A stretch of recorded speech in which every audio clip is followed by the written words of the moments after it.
Bonjour à vous et bienvenue sur la chaîne de l'univers de l'ange Cathy en ce mardi 24 janvier 2023, j'allais dire 25, je suis un peu en avance là. J'espère que vous allez bien. Je ne viens pas vers vous aujourd'hui pour vous montrer les preuves de ce que j'ai vu, ce que j'ai sorti dans les oracles. Je le ferai euh, j'ai pensé à faire ceci, donc à vous montrer ceci samedi pour mon live à 18h30, comme je l'avais dit. Donc je le mettrai dans la communauté, je ne l'ai pas encore fait, mais je vais le faire. Du coup, j'ai trouvé un petit reportage qui peut être sympa, qui peut intéresser certaines personnes, pas tout le monde bien sûr, sur un objet mystérieux et non identifié dans l'espace qui envoie donc des signaux étranges à la Terre. Alors ça ne dure pas très longtemps. En attendant, j'espère que vous allez bien. Il est pratiquement 9 heures là ce matin là. Et puis dehors, il fait froid, mais si on se couvre bien, c'est ça va, ça va, ça va. Donc ça va être très court, hein, ça sera pas très long. Bah oui, si c'est court, c'est pas long, hein. Franchement, Cathy, là, tu dis n'importe quoi. Bref. En attendant, j'espère que vous allez bien.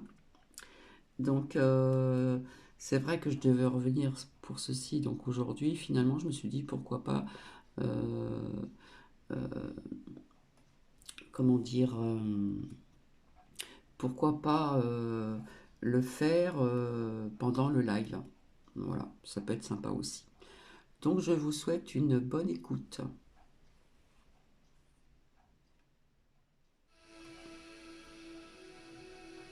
Notre univers, et je veux dire l'univers connu, regorge d'étoiles et de planètes qui tournent autour de leurs étoiles hôtes.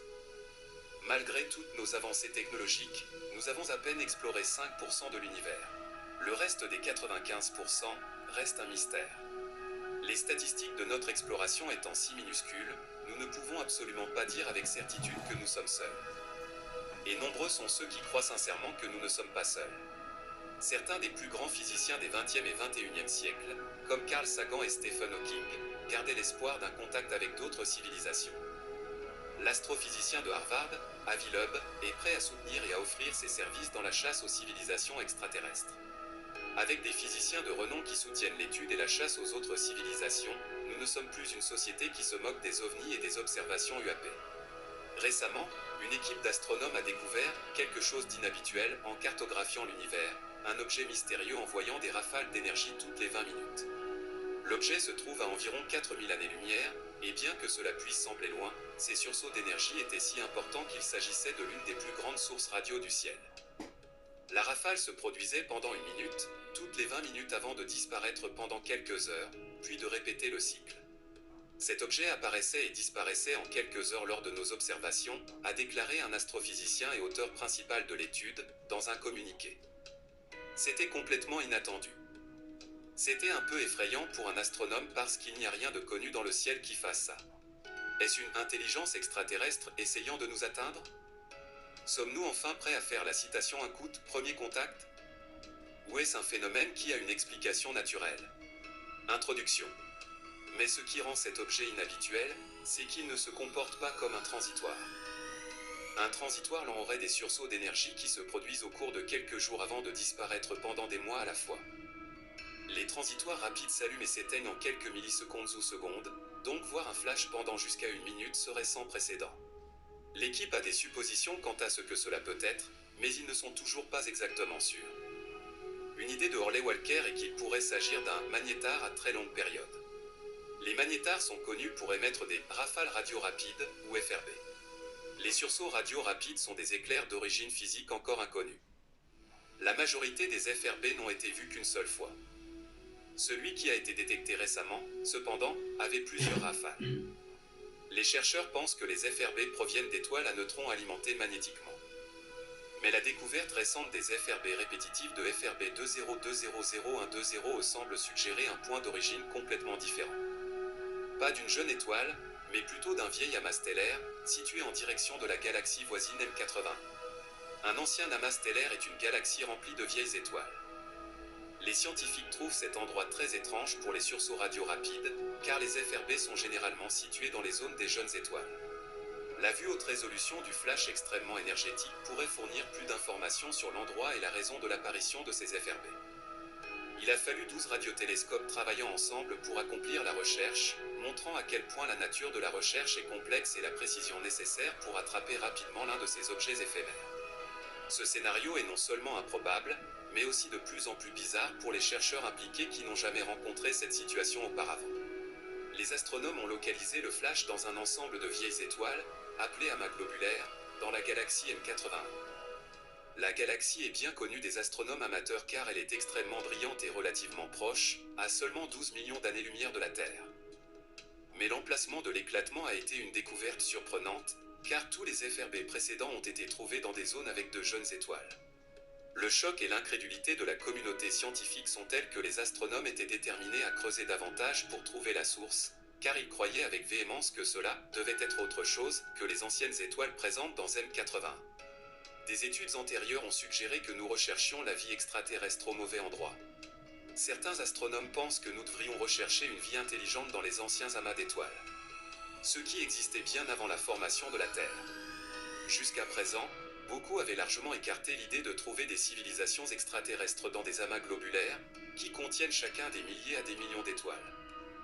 Mais la découverte actuelle des FRB pourrait être un signe pour considérer sérieusement l'idée que quelque chose ou quelqu'un existe dans ces anciens amas stellaires. Les amas globulaires contiennent des gouttes d'étoiles qui planent ensemble comme des essaims de lucioles. La Voie lactée abrite environ 150 amas globulaires, qui contiennent certaines des étoiles les plus anciennes connues, datant de 10 milliards d'années ou plus. Les étoiles situées à proximité dans les amas pourraient offrir de multiples opportunités pour la vie extraterrestre.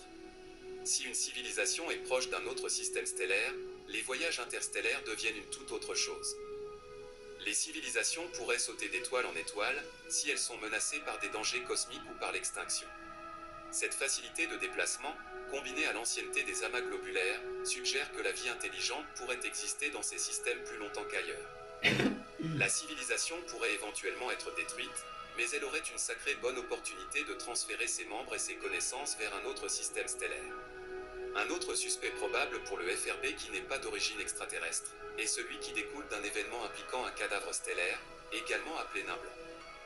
Les naines blanches se forment lorsque des étoiles de masse faible à moyenne comme notre Soleil perdent leur couche tard dans leur vie, car les étoiles manquent d'éléments pour fusionner. Un noyau d'étoiles refroidissant, connu sous le nom de naine blanche, est laissé derrière. Les FRB peuvent se produire dans des étoiles binaires qui incluent une naine blanche et une autre étoile qui n'a pas encore terminé son cycle de combustion normale. Il est possible que la gravité de la naine blanche tire tellement de masse de son compagnon que la naine s'effondre sous le poids du gaz accumulé, en une sorte d'étoile super dense de la taille d'une ville, ce qu'on appelle une étoile à neutrons. En fait, l'étoile à neutrons aurait besoin d'un champ magnétique ultra puissant pour accomplir l'exploit de clignotement, de sorte que les astronomes recherchent un sous-ensemble d'étoiles à neutrons appelé magnétar. Le voyage interstellaire, à la vitesse de la lumière, est un exploit très difficile à réaliser. Par conséquent, les signaux radio sont notre meilleur pari pour le moment.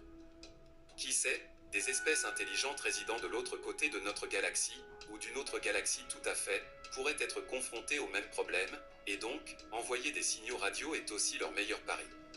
En 1977, un fort signal à bande étroite a été détecté par le télescope Bigger de l'Ohio State University. Le signal semblait provenir de la direction de la constellation du Sagittaire et portait les caractéristiques attendues d'origine extraterrestre.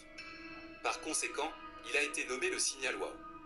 La séquence de signal entière a duré pendant la fenêtre complète de 72 secondes, au cours de laquelle Bigger a pu l'observer, mais n'a pas été détecté depuis, malgré plusieurs tentatives ultérieures. De nombreuses théories ont été avancées sur l'origine de l'émission, y compris les sources naturelles, extraterrestres et artificielles, mais aucune d'entre elles n'explique de manière adéquate le signal. Le signal WOW reste, en juillet 2022, le candidat le plus puissant pour une transmission radio extraterrestre jamais détectée. Mais maintenant, cet événement FRB le plus récent, appelé FRB 20200120, a pris le pas sur le signal WOW. Les scientifiques voient maintenant une grande valeur dans la découverte de sources FRB plus répétitives et espèrent essayer d'obtenir une meilleure image des environnements dans lesquels elles se produisent, en utilisant le télescope spatial James Webb Hubble pour des observations de suivi. La coopération entre les astronomes et les installations du monde entier sera cruciale pour démystifier cet étrange phénomène. Mais qu'en sais-je? Donc voilà, ça n'a pas duré très très longtemps, comme vous le constatez. Donc je ne sais pas ce que vous en pensez. J'ai trouvé cela intéressant, en plus que c'est, comment dire, d'actualité, parce que c'est récent. Donc voilà, j'ai trouvé ça tout à l'heure. J'ai trouvé ce court documentaire pardon, tout à l'heure, et je me suis dit pourquoi pas le partager. Voilà, voilà. Donc je reviendrai vers vous ultérieurement avant samedi pour le live de 18h30. Et il faut que je pense à le mettre sur la communauté. Je vous souhaite une très belle journée, je vous fais plein de bisous et je vous dis à très bientôt. Bisous, bisous.